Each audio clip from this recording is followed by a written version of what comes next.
fact, maybe one of the best application was right here in this neighborhood, where a lot of very, very wealthy people have bought up the houses around us. This used to be a place, we used to be the only people here in the winter.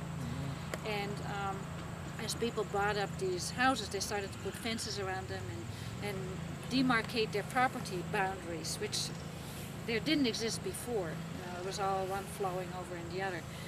And it got pretty nasty where we put a pot of begonias, and then the pot of begonias moved because it was on their land. And fences were put up without consultation, and it got really unpleasant. And the tendency of the people that live here is to, when there's a problem, you throw a lawyer at it. You don't have to deal with it yourself. And that was not our style, and we couldn't afford that either. So we got the oldest person in the neighborhood, which is a doctor in his 80s, who everybody respects, and who's not part of all these battles. So we had him convoke a meeting of all the neighbors, and then Axel and I facilitated the conversation.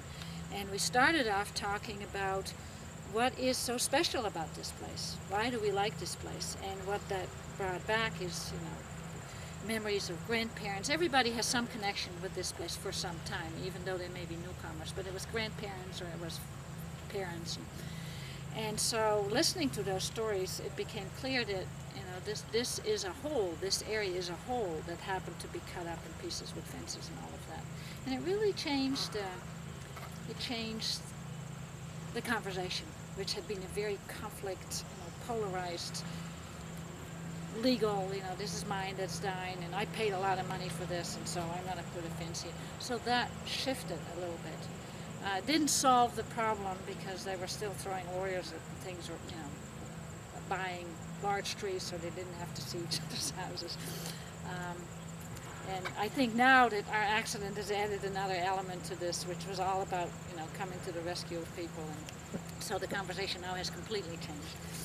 But we applied some of this idea that we're having these problems and we don't need to throw lawyers at it.